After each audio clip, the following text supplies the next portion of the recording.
Good morning, everyone. This is Living in Italy under lockdown and quarantine on Travel Addicts Life. Day 45, and today is Tuesday, April 21st. Yes, 21st. 21st. And today we are gonna think about our past cruise to Asia. And stay tuned and you'll see why. All right.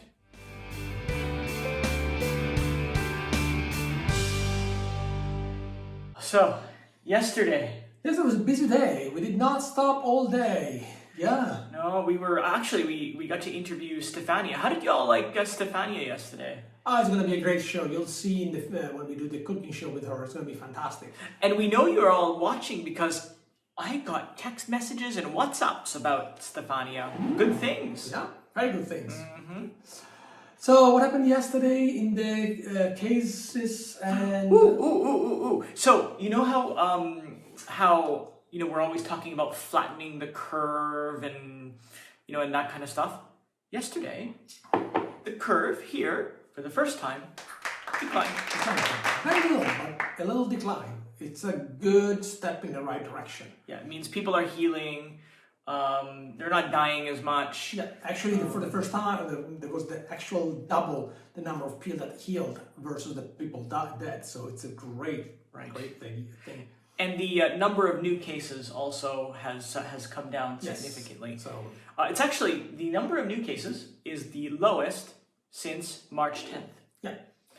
So all the numbers seems to be moving in the right direction, and seems that this lockdown is actually working. It looks like there is a light at the end of the tunnel. We keep saying that.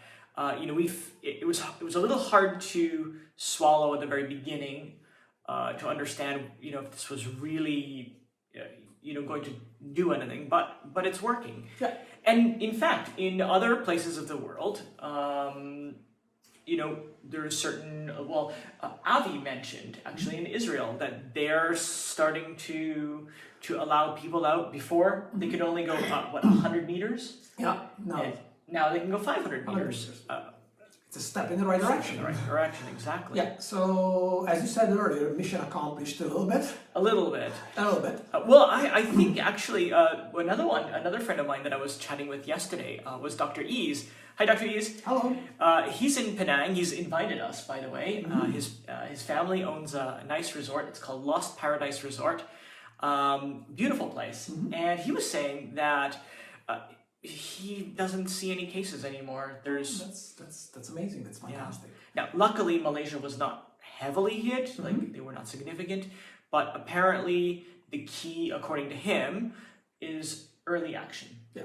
That's what they say here as well. It's like the sooner the better, and the sooner you isolate the patient, the better results you're gonna get. Oh, I would love to go back to Malaysia and Asia again. That was a fantastic cruise.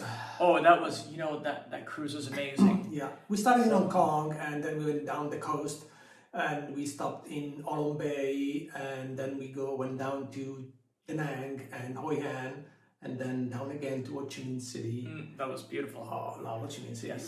Yes, with Captain Rivera. Captain Rivera. Yes. What was your favorite part of Ho Chi Minh City? My favorite part?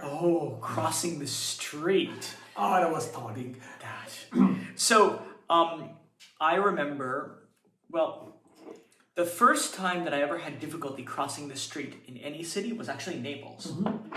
And in Naples, what you have to do is you have to almost just say a prayer.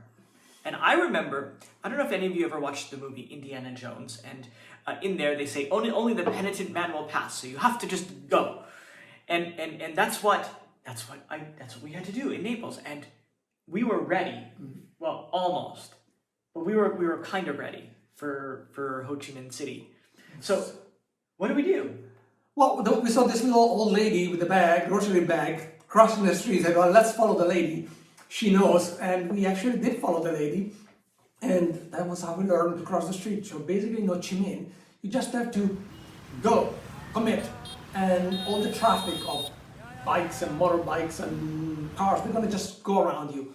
So you just commit and go. Exactly, and it worked both times. It worked. It was a little daunting, but it worked. But if I hadn't had the experience in Naples, probably. Actually, that is one thing that I really love about traveling.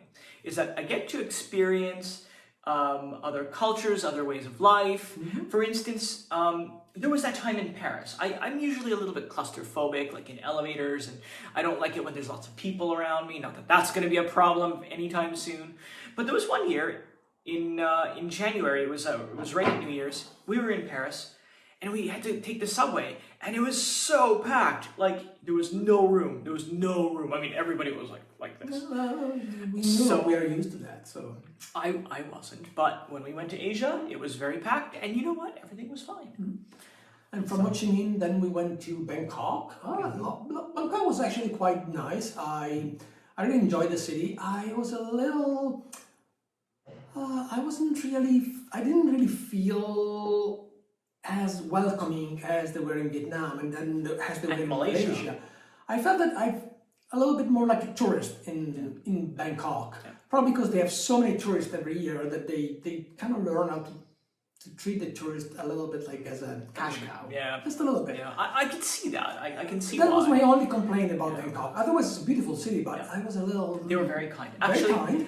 yeah. And then we went to Koh Samui, which was quite nice actually. Koh Samui was nice. And Singapore for the first time. Loved Singapore. Singapore is It's beautiful. It's something else. Yeah, we actually did an overnight there. It was quite nice because we were able to see the Spectra light show at night.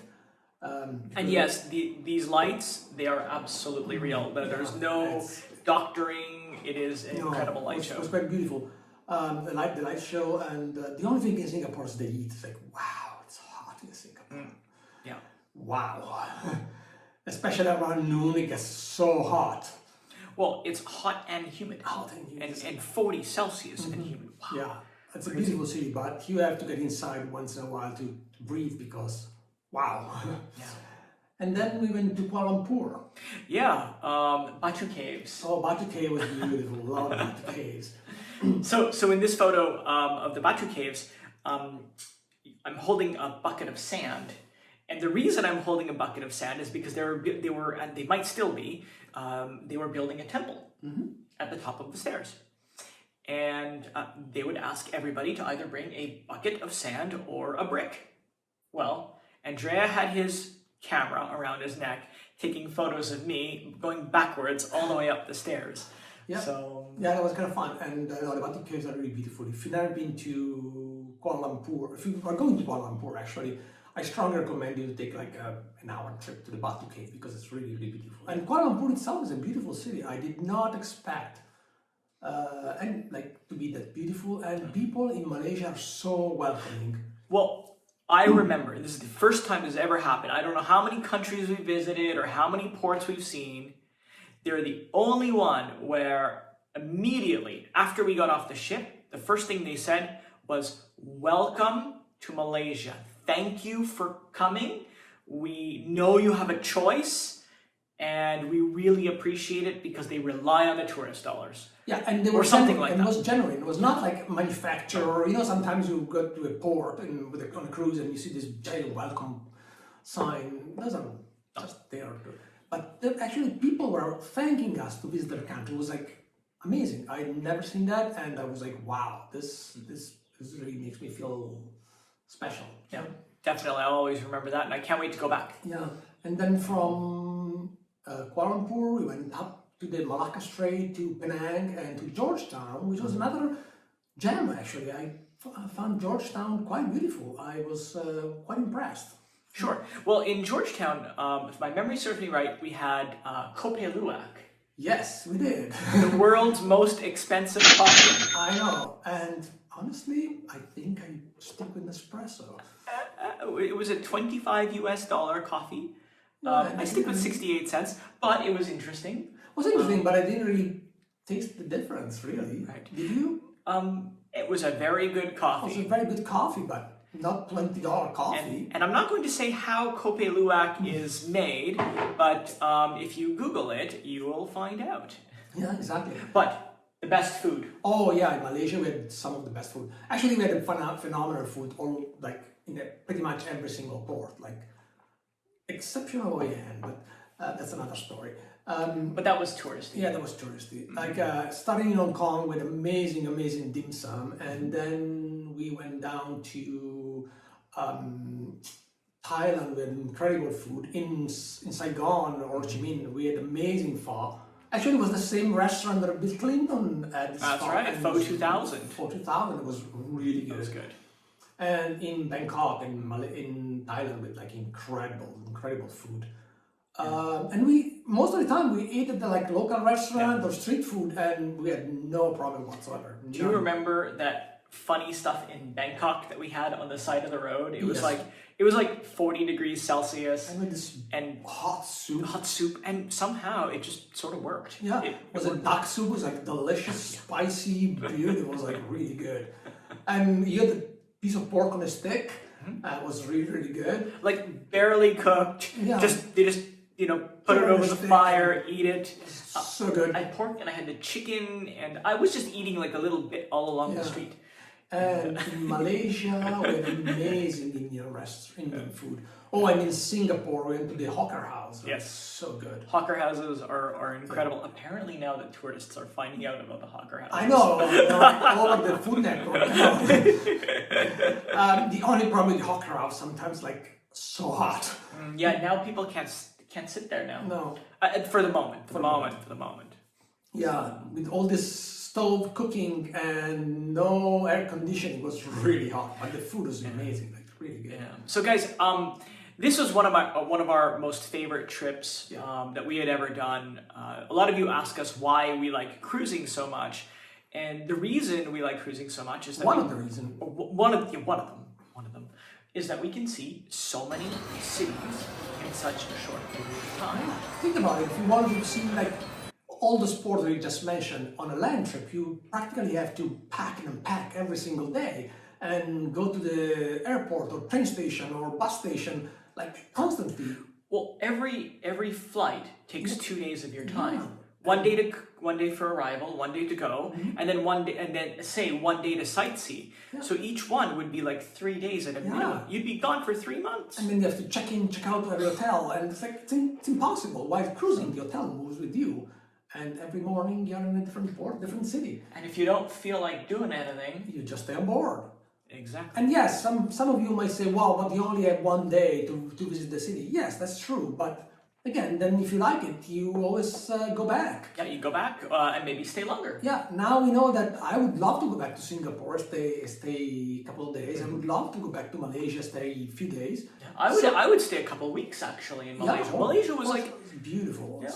So beautiful. Yeah. And same as Vietnam, I would go back and stay like 3 weeks in Vietnam. Yeah. So that's the reason why we love cruising. Like you can see so many places in one shot. So guys, where do you guys want to go? Like where do you long to go once all this is done? What's on our bucket list? Leave a comment down below and we would like to know. Yes. And if we've been there, maybe we can collaborate and separately. We can exchange thoughts about this. Yes, places. exactly.